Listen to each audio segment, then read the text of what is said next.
Pace bene, masih di mea culpa. Ada satu kisah nyata di Austria.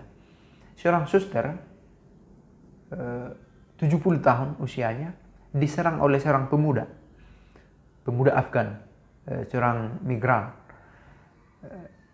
Dia dipukul di bagian wajahnya di satu bus ketika sedang dalam perjalanan dan akhirnya takluklah suster ini. Saya tidak tahu bagaimana kisah selanjutnya, apakah dia dirawat di rumah sakit atau kembali ke rumahnya. Yang pasti serangan ini dialami oleh seorang suster yang tidak berdaya untuk melawan secara fisik. Dan sudah sedemikian tua sampai serangan sekecil itu pun bisa sangat berbahaya padanya. Oke.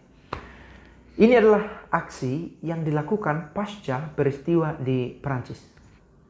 Di Prancis ada serangan terhadap koster gereja Katolik Notre Dame di katedral dan bersama dengan korban lainnya.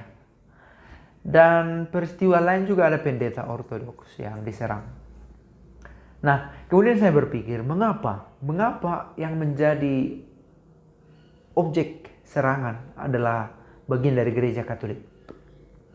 Dan saya menegaskan, underline, membold, menulis tebal gereja Katolik ketika menghubungkannya dengan peristiwa-peristiwa lain. Di Argentina misalnya, seminari diserang baru-baru ini juga. Itu di Amerika Selatan, wilayah kita masuk ke arah selatan. Di arah utaranya, di Amerika Serikat, sudah lebih dulu ada vandalisme, ekspresi dari ketidaksukaan terhadap gereja Katolik. Ada vandalisme. Dan ini menjadi awal untuk sebuah pertanyaan. Muncul pertanyaan, mengapa ada sekelompok orang dengan berbagai latar belakang tidak suka pada gereja Katolik? Boleh dikatakan anti-Katolik, membenci Katolik. Mengapa? Dan saya berpikir ada dua jawaban yang mungkin muncul. Yang pertama, gereja Katolik semakin lama semakin tidak setia pada Kristus dengan ajarannya, dengan tokoh-tokohnya, personalia, SDM yang ada di dalamnya.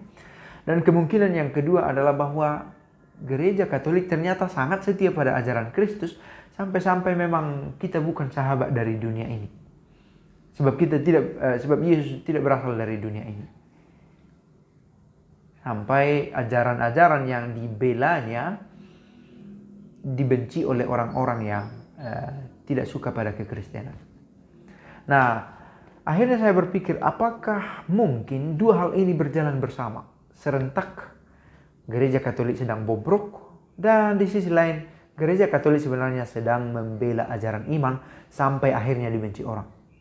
Lalu saya berpikir, kasus demi kasus yang dihadapi oleh gereja Katolik, entah itu kritik, entah itu vandalisme, entah itu persekusi, harus diuji satu demi satu tanpa membuat generalisasi. Katakanlah setelah melihat rentetan peristiwa, oh ternyata gereja Katolik dipersekusi karena gereja Katolik bobrok. Belum tentu, karena kita harus melihat kasus demi kasus. Nah, ketika ternyata diketahui bahwa gereja Katolik di dalamnya ada korupsi, ada abuse yang dilakukan oleh tokoh-tokoh di dalamnya, maka boleh dikatakan dalam hal itu gereja sedang mengalami kemunduran. Mungkin hanya satu orang, tetapi ketika kaki sakit, tubuh kita mengalami semua sakit. Ketika ada satu orang yang berbuat salah, toh kesalahan itu harus juga dimengerti sebagai kegagalan dari kelompok, komunitas. Tetapi, apakah dalam semua kasus gereja Katolik itu keliru? Saya malah berpikir, protes terhadap gereja Katolik muncul dari kalangan siapa? Yang pro-choice, yang pro pada aborsi, yang pro pada LGBT, yang memiliki kepentingan politis sehingga menganggap gereja Katolik dengan ajaran moralnya adalah penghalang. Di Polandia sendiri sedang ditunda satu peresmian undang-undang yang mengesahkan aborsi. Secara khusus aborsi untuk janin-janin yang abnormal.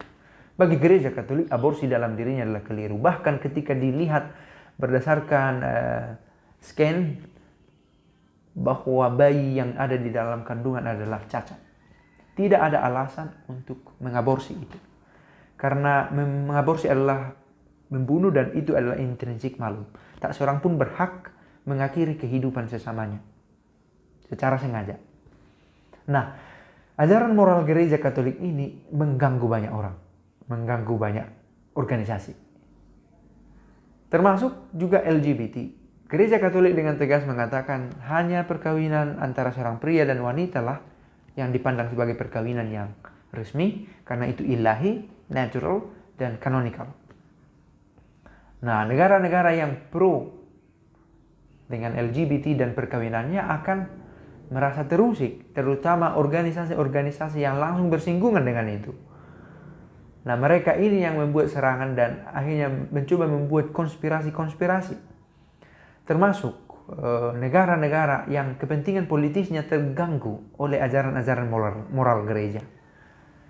Akan mencoba membuat gangguan kepada gereja supaya program-program kenegaraannya tidak terganggu. Terlebih yang menyerempet ajaran-ajaran moral gereja. Sehingga ada kemungkinan dibuatlah teori-teori konspiratif yang membuat kita yakin jangan-jangan gereja Katolik ini terlibat dalam elit global. Orang banyak berbicara tentang elit global, tetapi siapa saja orangnya, di mana kantornya, kapan beroperasi, apa programnya, semua dalam konspirasi. Apakah ini berpeluang menjadi apa? Mungkinkah ini kenyataan?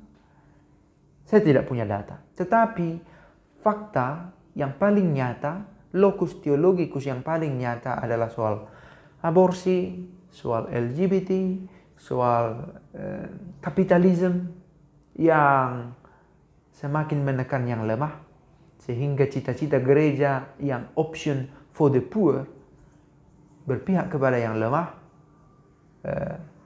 semakin mengganggu para kapitalis ini. Gereja memiliki cita-cita dengan prinsip option for the poor, dan para kapitalis akan terganggu dengan konsep ini. Maka gereja Katolik adalah barrier, penghalang, pengganggu. Maka harus dikelola, harus diatasi. Nah, ternyata kita punya persoalan yang aktual yang gereja hadapi. Persoalan aktual. Dalam video lain mungkin akan dibahas juga bahwa gereja sekarang berteologi dalam kasus yang aktual, LGBT, aborsi, kapitalisme, kelaparan. Di sanalah kita berteologi sekarang ini. Bagaimana Kristus akan bertindak dalam situasi-situasi semacam itu. Untuk saya tidak katakan sia-sia, wasting time, tidak katakan itu. Tetapi teologi yang masih berkisar pada apakah Trinitarian, apakah Unitarian, apakah Sabellian, apakah Kristus itu Allah sejak semula atau Allah kemudian, atau apakah dia dilahirkan atau dijadikan. Itu sudah diproses dalam sejarah gereja yang begitu panjang. Lokus teologikus kita pada saat ini adalah peristiwa-peristiwa aktual. Maka ketika orang bertanya, mengapa Paus Fransiskus membahas LGBT? Karena di sanalah kita berteologi sekarang ini. Bukan lagi mundur untuk mengumpulkan jemaat supaya yakin bahwa ajaran teologis kita lah yang benar. Tetapi bagaimana teologi itu memberi sumbangan pada kemanusiaan. Pro-life.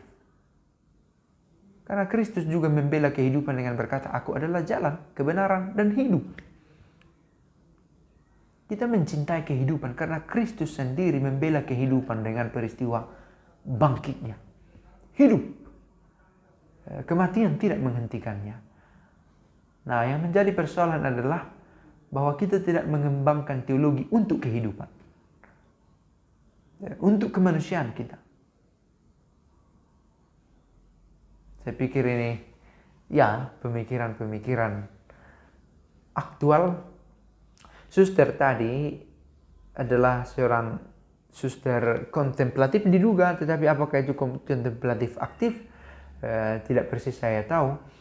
Berusia 70 tahun, maka kecil kemungkinan dia diserang karena hidupnya bobrok. Kecil kemungkinan, karena penyerangnya adalah seorang stranger untuk dia, orang asing.